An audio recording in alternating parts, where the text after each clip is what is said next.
students of class 6. Today I have a new chapter for you, types of sentences. And in my first lecture I have discussed sentences. If you refresh your topic, then you watch my first video from my YouTube channel. Okay, now I'm again discussing sentence. A sentence consists of a group of words. It can be broadly divided into the subject, what we wish to talk about, and predicate, what we wish to say about the subject. As you know, children, a sentence comprises of two parts, subject and predicate. Subject is the doer of action and the predicate is that part of sentence which gives information about subject.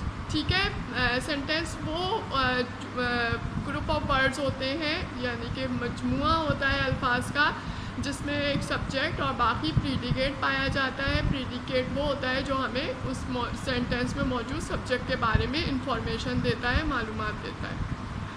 Based on the meaning they convey, there are 4 different kinds of sentences. These are declarative, imperative, exclamatory and interrogative. यहाँ पर meaning के लिहाज से 4 types के sentences discuss किए गए हैं: declarative, imperative, exclamatory and interrogative. For example, he is the principal. This sentence is declarative. Open the window. This is imperative. How beautiful is the rain. Exclamatory. Where do you live. Interrogative. Declarative simple sentence होते हैं. Open your window ये imperative है, यानी कि इसमें हुक्म दिया जा रहा है. ऐसे सेंटेंस जिसमें हुक्म दिया जा रहा हो या एडवाइस की जा रही हो, मशवरा दिया जा रहा हो या सजेशन दी जा रही हो, इम्पेरेटिव कहलाते हैं. How beautiful is the rain, यहाँ पे एक्सक्लेमेटरी है क्योंकि यहाँ पे रेन के बारे में एक अचानक सडन फीलिंग्स आ रही हैं, तो ये एक्सक्लेमेटरी कहलाएगा. Where do you live, this is question answer, यानी कि क्वेश्चन सेंटेंस, यानी कि इसमें सवाल पूछा जा रहा है, so it is interrogative. Formation of simple sentence. First, I am discussing declarative sentence. Declarative sentence are statements and their structure, that is subject plus verb plus other words. For example, he run fast, he runs fast, she is a difficult person. Declarative sentence वो statements होती हैं, यानी कि बयान होते हैं, और उनका स्ट्रक्चर जो है वो इस तरह का होता है कि उसमें सब्जेक्ट आता है, वर्ब आता है और उसके साथ दूसरे अदर वर्ड्स आते हैं. Kinds of declarative sentence. There are 3 kinds of statement: affirmative, negative and emphatic. Here are some example of these kinds. Declarative sentence यानी कि बयानिया जुमले जो हैं वो 3 तरह के होते हैं. अफर्मेटिव यानी कि जिनमें पॉजिटिव आपका रिस्पॉन्स होता है, पॉजिटिव आंसर्स होते हैं. नेगेटिव यानी कि मनफी जुमलों को कहते हैं. और एम्फेटिक वो जुमले होते हैं जिनमें किसी बात पर जोर दिया जा रहा होता है, किसी बात पे तंबीह की जा रही होती है. Affirmative, I am happy. Negative, I am not happy. Emphatic, I am so very happy. Affirmative, he dislikes pudding. He does not dislike puddings. He really does dislike puddings. He is immature. He is not mature. He is indeed immature. Other emphatic forms, these children do make such a noise, or I am fed up. He did interfere with my work. I do hope you will stop him. I does make a difference. Okay, now students, you have looked here. यहाँ पर emphatic form में क्या हो रहा है कि किसी भी बात पे ज़ोर देने के लिए do, did और does जो है वो यूज़ किया जा रहा है verb से पहले. Now second kind of sentence is imperative sentence. An imperative sentence expresses a command, order, request, advice and suggestion. In an imperative sentence, the subject is the second person you, which is generally not expressed. For example, take this glass of water, go and do your work. Imperative sentence वो sentence होते हैं जिनमें या तो कोई हुक्म दिया जा रहा होता है, या फिर कोई इल्तिजा की जा रही होती है, या कोई मशवरा दिया जा रहा होता है, या नसीहत की जा रही होती है. अब इसमें यू कंफर्म होता है, लेकिन हम यू इसमें राइटिंग में नहीं करते, राइटिंग में नहीं लेते. यू यहाँ पर सेकंड पर्सन कंफर्म होता है, यानी कि तुम ये काम करो. Please denotes a request.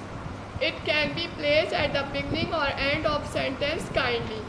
Also denote a request and is placed at the beginning of a sentence. For example, give me your pencil please. Kindly let him speak. अच्छा, जब इम्पेरेटिव सेंटेंस में ये इंपॉर्टेंट बात होती है कि जब आप कोई रिक्वेस्ट कर रहे होते हैं तो रिक्वेस्ट में या तो आप प्लीज़ लगाएंगे या फिर काइंडली वहाँ पर ज़रूर शो करेंगे रिक्वेस्ट के लिए, या तो सेंटेंस के स्टार्ट में या फिर सेंटेंस के लास्ट में.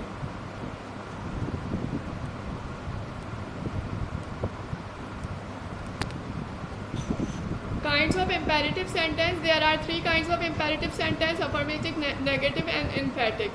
Sit down is affirmative, negative don't sit down, emphatic do sit down. When we construct an imperative sentence, we use don't, not, do not with you. Please, example, don't you break the cup. We use do to emphasize the meaning. Example, do go home and rest. अच्छा, अब यहाँ पे imperative भी यहाँ पे 3 kinds में divide किया गया है, इम्पेरेटिव, नेगेटिव और एम्फैटिक. अफर्मेटिव में पॉजिटिव है सिट डाउन यानी कि बैठ जाओ, नेगेटिव नहीं बैठो, एम्फैटिक तुम ज़रूर बैठ जाओ. देन जब हम इम्पेरेटिव सेंटेंस कंस्ट्रक्ट करते हैं तो इसमें डोंट के साथ या डू नॉट के साथ हम यू ज़रूर लगाते हैं. Don't you break the cup, क्या तुमने कप नहीं तोड़ा. और एम्फैटिक के लिए मैंने आपको बताया था पिछली दफ़ा भी डिक्लेरेटिव सेंटेंस में कि डू, डज और डिड यूज़ होता है ताकि वो वर्ब से पहले आता है ताकि जुमले में एम्फेसाइजिंग इफ़ेक्ट ज़रूर नज़र आए, यानी कि ज़ोर का. Exclamatory sentence. Exclamatory sentence are used for a large number of emotion as they express a sudden strong feeling. Exclamatory sentences वो सेंटेंस होते हैं जो आपकी अचानक की फीलिंग्स को जाहिर करते हैं. What a confused person you are. कितने अजीब उलझे हुए शख्स हो तुम. What a terrible thing you to happen. कितनी अजीब चीज़ मेरे साथ वाक़ई हो गई. How beautiful she is. वो कितनी खूबसूरत है. Formation of exclamatory sentence. Exclamatory sentence can be formed when what is used with the indefinite article plus noun or adjective or noun plus noun. For example, what a friend, what a beautiful painting. Sometimes what is used in a